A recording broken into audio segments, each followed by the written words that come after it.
भक्तों हरे कृष्णा। भक्तों आज हम सब श्रीमद् भगवत गीता यथारूप पढ़ेंगे। भक्तों अध्याय 13 प्रकृति पुरुष और चेतना, श्लोक नंबर भक्तों 23 पढ़ेंगे। भक्तों उससे पहले हम सब भगवान की मंगलाचरण स्तुति करेंगे। ओम अज्ञानतिमिरन्धस्य ज्ञानाञ्जनशलाकया चक्षुर्मिलितं येन तस्मै श्रीगुरुवे नमः। श्रीचैतन्यमनोभीष्टं स्थापितं येन भूतले स्वयं रूपा कदा मह्यं ददाति स्वपदान्तिकं। वन्देऽहं श्रीगुरुः श्रीयुतपदकमलं श्रीगुरून् वैष्णवश्च श्रीरूपं साग्रजातं सहगण रघुनाथवन्दितं तं सजीवं साद्वैतं सावधूतं परिजनसहितं कृष्ण चैतन्यदेवं श्रीराधा कृष्णपादान् सहगण ललिता श्रीविशाखान्वितांश्च च। हे कृष्ण करुणा सिंधु दीनबंधु जगतपते गोपेश गोपिका कांत राधा कांत नमस्तुते। तप्त कांचन गौरांगी राधा वृंदावनेश्वरी वृषभानुसुते देवी प्रणममि हरिप्रिये। वाञ्छाकल्पतरुभ्यश्च कृपा सिन्धुभ्येव एव च पतितानां पावनेभ्यो वैष्णवेभ्यो नमो नमः। जय श्री कृष्ण चैतन्य प्रभु नित्यानंद श्री अद्वैत गदाधर श्रीवशादि गौर भक्त वृंद। नमः ओम विष्णुपादाय कृष्ण पृष्ठाय भूतले श्रीमते भक्ति वेदांत स्वामिने इति नामिने। नमस्ते सारस्वती देवी गौरवाणी प्रचारिणे निर्विशेष शून्यवादी पाश्चात देश तारिणे।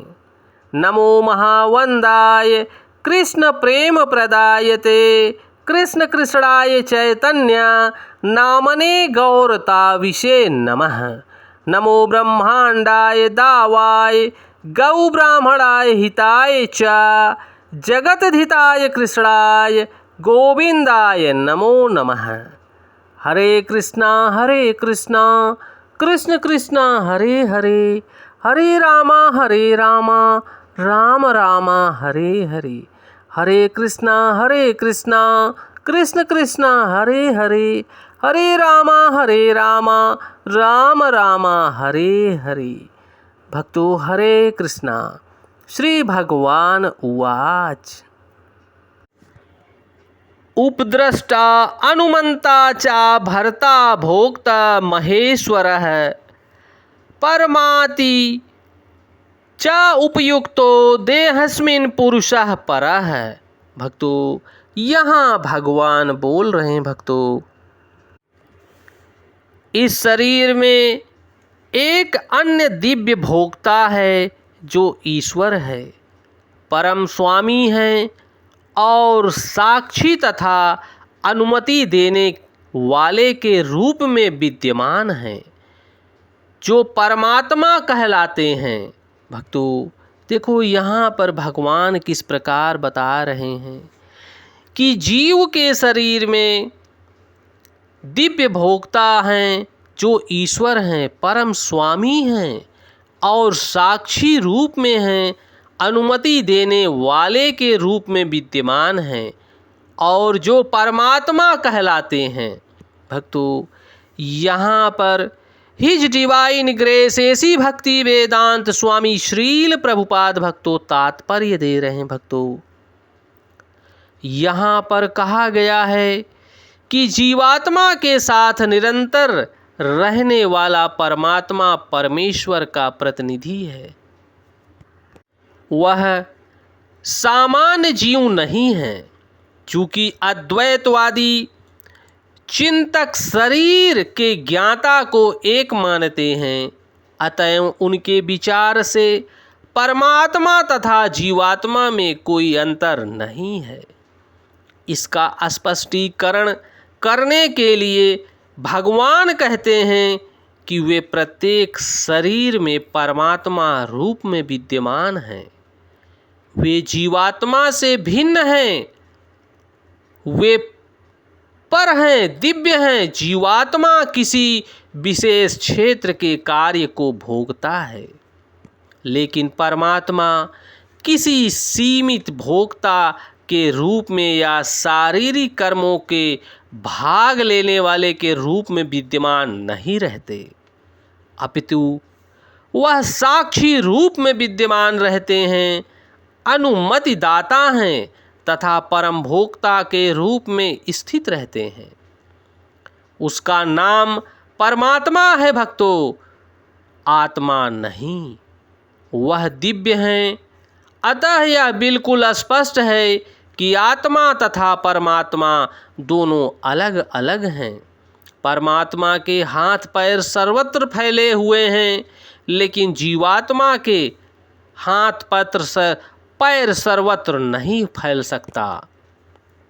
चूँकि परमात्मा परमेश्वर हैं, अतः वह अंदर से जीव की भौतिक भोग की आकांक्षाओं पूर्ति की अनुमति देते हैं। परमात्मा की अनुमति के बिना जीवात्मा कुछ भी नहीं कर सकता। जीव भुक्त है और भगवान भोक्ता हैं। यह पालक हैं। जीव अनंत है और भगवान उन सब में मित्र रूप में निवास करते हैं। तथा भक्तों, यह कि प्रत्येक जीव परमेश्वर का नित्य अंश है और दोनों मित्र के रूप में घनिष्ठता पूर्वक संबंधित हैं, लेकिन जीव में परमेश्वर के आदेश को अस्वीकार करने की, प्रकृति पर प्रभुत्व जताने की उद्देश्य से स्वतंत्रता पूर्वक कर्म करने की प्रवृत्ति पाई जाती है, क्योंकि परमेश्वर ने जीव को पूरी छूट दे रखी है। चूँकि यही कारण है कि जीव स्वतंत्र पूर्वक जीना चाहता है, खाना चाहता और विचरण करना चाहता है। यही वह कारण है भक्तों कि जीव इस भौतिक जगत में फंसा हुआ है। उसमें यह प्रवृत्ति होती है भक्तों, अतः वह परमेश्वर की तटस्था शक्ति कहलाता है। जीव या तो भौतिक शक्ति में या आध्यात्मिक शक्ति में स्थित हो सकता है।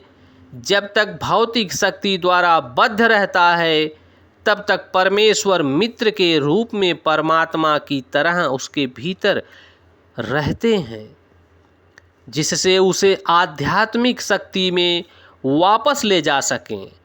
भगवान उसे आध्यात्मिक शक्ति में वापस ले जाने के लिए सदैव उत्सुक रहते हैं, लेकिन अपनी अल्प स्वतंत्रता के कारण जीव निरंतर आध्यात्मिक प्रकाश की संगति ठुकराता रहता है और जीव स्वतंत्रता का कारण दुरुपयोग ही बद्ध प्रकृति में उसके भौतिक संघर्ष का कारण बना रहता है।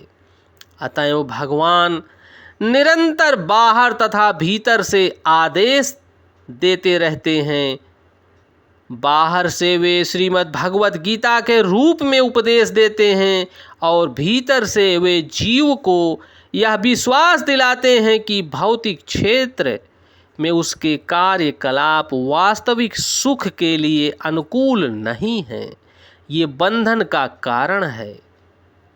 उनका वचन है, इसे त्याग दो और मेरे प्रति श्रद्धा जीवित करो, तभी तुम सुखी हो जाओगे।